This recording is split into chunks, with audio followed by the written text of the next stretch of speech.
Hey people, it's Matt, and my stage name is Spaz, and basically I'm making a small series of videos to explain a few things to people that I get asked questions about. So if you're interested, fine. If not, whatever. I'm doing this video off the top of my head, so you have to my excuse for making mistakes. But the first thing I'm going to go over in this video is what separates me from a few magicians, because one of the questions I get asked is where I get my material from. And without putting other people down and without making myself egotistical, the difference between me is I put an excess amount of work into every detail of every trick. So in this series of videos I'm going to do, I'm not going to show you any like tricks until the very end, but it's more so the amount of work that goes into what I'm doing. Because I make a lot of my own stuff, and people ask me, I was like, where do you get your ideas from? It's just what I do. So the first thing I'm going to show that the detailing in what I'm going to show you is how ridiculous it is. You'd swear the stuff was professionally made, because a lot of magicians you see on like America's Got Talent, things like that, they go out and buy their stuff or they're sponsored so they get the money. I don't have that, and a lot of magicians don't. And the difference between me is I explicitly pay intricate detail to exactly what it is that I make. Case in point, the table you see me use, I actually made that. So I'm going to take you step by step and show you the series process of what I'm doing. So the first thing I'm going to do is show a wand that I made. Now at first glance this looks like it's professionally done because all the measurements on it are identical. Now I didn't use any math or measurements with this. I did it all on my own because I did it with my eyes. So I'm going to have you get a closer look at this so you can actually see how this is done. And I'm going to show you exactly how I made these to get it's to give you an idea of just how much detail I put into my acts in general. Now at the end of this series also, I'm going to be taking an old card trick that I didn't like the way a lot of magicians did the routine, and I'm going to tell you the name of it. And then I'm actually going to perform the trick with my own variant of it because I put my own work into all of these things to make an older trick look better or more presentable. Because a lot of people just go out and buy these tricks and then just do them, and they don't put any effort into it. So it kind of makes a lot of magicians look bad. And again, I'm not being egotistical. I'm not putting anybody down. It's just I put a lot of work into what I do. That's why what I do is very good. So let me start by showing you this wand. This wand, at first glance, looks like I bought it. Its measurements from the ends are perfect. In reality, this is actually a wooden dowel I got at Home Depot. Used electrical tape on the ends, and I dipped it in white paint. And I'm going to have you take a really close look at it. So let me pause the video and I can get the lighting under here and I'll bring it up to your attention. Then I'm going to show you the tabletop, and then I'm going to show you the stand I'm in the process of making so you can see exactly how much work I'm putting into this. Okay, so as I said, the wand, I needed to get it under better lighting, so sorry, I'm going to do the best I can. If you take a look, you can see the actual strips of electrical tape in here. And again, this is a wooden dowel that I basically did this all by eye. So as you can see, the strips on it are electrical, and it is wood.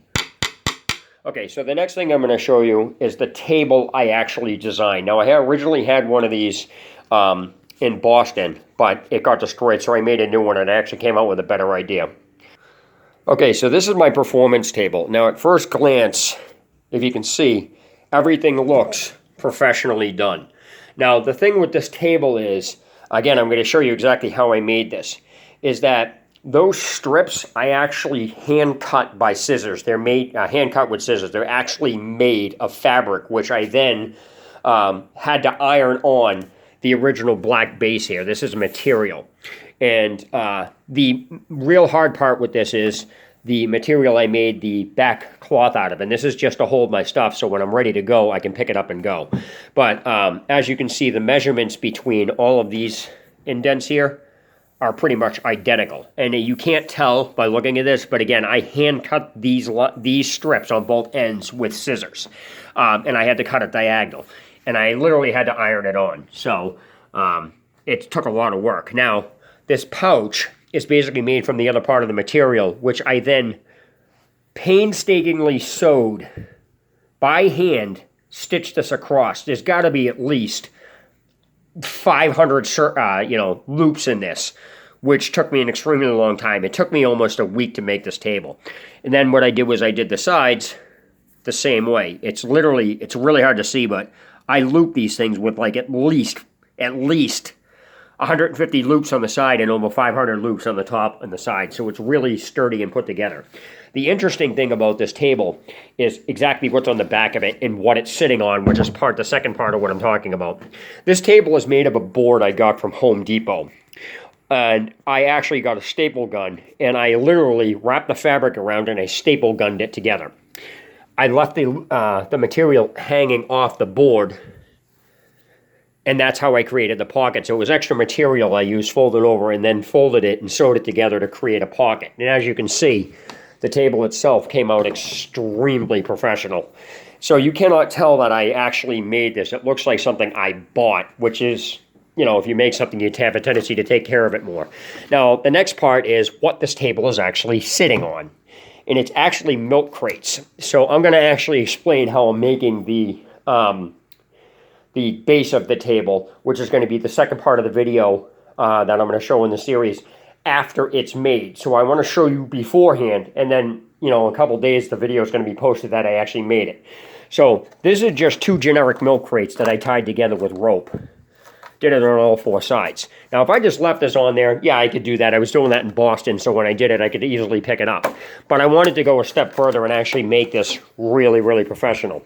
So what I have here is the extra material from the table, the strips that I was doing. And what I'm going to do is I've painstakingly cut them. So what I'm going to do is put one across the top here, which is going to be the top of it. So as you can see, it hangs down. And I'm going to have the pieces underneath this. So this part will be loose, but they'll be sewn to this piece. And let me get another piece here. I have 4 pieces that fit this milk crate literally almost perfectly. I'm going to have my camera person hold this so you can see exactly what I'm doing. Okay. All right, so I have squares here, and I have 4 of them. I hand cut these again, so I had to try to get it as even as I could. But this is going to be underneath, so that it's not cut as even as it needs to be. You won't be able to tell anyway, but when I'm done, I'm going to show you exactly how good this looks.